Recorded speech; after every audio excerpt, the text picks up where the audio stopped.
महाकुंभ में मुसलमानों पर प्रतिबंध, ऐसा कैसे? हम एक सेकुलर डेमोक्रेसी में रहते हैं। हमारा कॉन्स्टिट्यूशन हर धर्म मत मजहब को बराबर मानता है। मुसलमानों को कुंभ आने से रोकना गलत है, अनडेमोक्रेटिक है, अनकॉन्स्टिट्यूशनल है, राइट विंग की दादागिरी है। अरे भाई रुको जरा, सब्र करो, पूरी बात तो समझ लो, फिर सही और गलत का जजमेंट देना। मैं सिर्फ 5 सवाल पूछूंगा, अगर एक का भी जवाब हां में आ गया तो मैं खुद सरकार को चिट्ठी लिखूंगा कि सभी मुसलमान भाइयों बहनों को आदर के साथ कुंभ में आने दिया जाए। मेरे सवाल सुनो। क्या इस्लाम मूर्ति पूजा में विश्वास करता है? समुद्र मंथन से निकला हुआ अमृत प्रयागराज में छलक गया था, क्या इस थ्योरी को मुसलमान मानते हैं? क्या गंगा यमुना सरस्वती के त्रिवेणी संगम का इस्लामिक लिटरेचर में कोई महत्व है? क्या मुसलमान मानते हैं कि नागा साधुओं के दर्शन से जन्मों के पाप कट जाते हैं? मकर संक्रांति और मौनी अमावस्या का कोई जिक्र क्या इस्लाम में है? 5 सवाल, एक जवाब नहीं। तो फिर मेरे भाई, तुम्हारे लिए कुंभ एक पिकनिक स्पॉट से ज्यादा कोई वैल्यू नहीं रखता, और तुम्हारी ये पिकनिक हमारे लिए 12 वर्षों की लंबी प्रतीक्षा है।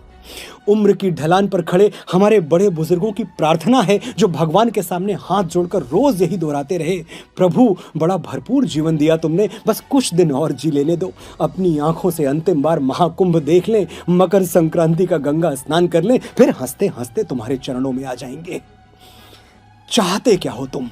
जो थोड़ी बहुत पवित्रता हम सनातनी बचा पाए हैं वो भी दूषित हो जाए? देखे हैं हमने वो वीडियोस, खाने की चीजों में क्या क्या गंदगी मिलाई जा रही है और कौन मिला रहा है। हमारे बाबा थे, 90 साल की उम्र में भी अपना खाना खुद बनाते थे। घर में 4 बहुएं थीं, कहती हम बना दें बाबा, अलग चूल्हे पर बना देंगे। बाबा हंस के कहते नहीं बिटिया, किसी और के बनाए हुए पर विश्वास नहीं होगा, मन तभी मानेगा जब खुद बनाएंगे। ऐसा पवित्र और सैद्धांतिक जीवन जीने वालों को मरते मरते क्या हम किसी का जूठा खिला दें? जिस गंगा के जल में डुबकी लगा के वो निष्पाप होने आए हैं, उसी जल से शुद्धता का विश्वास छीन ले? लिबरल बनने के लिए, 4 सूडो सेकुलर दोस्तों में वाहवाही लूटने के लिए हम अपने साधु संतों, ऋषियों, मुनियों और बड़े बूढ़ों की तपस्या खतरे में डाल दें? क्षमा कीजिएगा, हमसे नहीं हो पाएगा। हम इतने कट्टर तो नहीं हैं कि तुम्हारी तरह मक्का के बाहर साइन बोर्ड लगा दें, मक्का ओनली फॉर मुस्लिम्स। लेकिन कुछ बातें बिना साइन बोर्ड लगाए भी समझ लेनी चाहिए। जैसे हम समझते हैं कि मक्का मदीना सिर्फ मुसलमानों का पवित्र स्थल है, इसलिए हमने कभी नहीं कहा कि मस्जिद अल हरम के दरवाजे सनातनियों के लिए भी खोल दिए जाएं। तुम क्यों जिद कर रहे हो भाई? और तुम्हारी जिद हमारे बच्चों को मिसगाइड कर रही है, एक पूरी पीढ़ी गुमराह हो रही है। 33 कोटि देवी देवता हैं हमारे पास, लेकिन हम चादर चढ़ाने दरगाह पहुंच जाते हैं।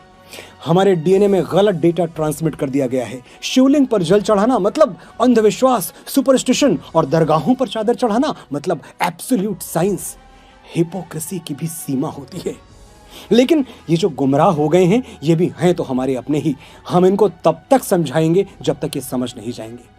और तुम सिर्फ 45 दिन रुक जाओ मेरे भाई, 13 जनवरी से 26 फरवरी तक। फिर कौन रोक रहा है तुम्हें, और तुम कहां रोकने से मानोगे? हर साल रामनवमी, दशहरा, दुर्गा पूजा हम हाथ जोड़ के विनती करते हैं, हमारी शोभा यात्राएं अपने इलाके से शांतिपूर्वक निकल जाने दो। तुम कहां मानते हो? तुम्हारी छतें पत्थर उगलने लगती हैं। लेकिन महाकुंभ दुर्लभ है, ये अवसर हमें अगले 12 साल तक नहीं मिलेगा, इसलिए ना हम कोई चांस लेंगे और ना किसी की सेकुलर बकवास सुनेंगे। सनातन की सुरक्षा सिर्फ हमारे साधु संतों की जिम्मेदारी नहीं है।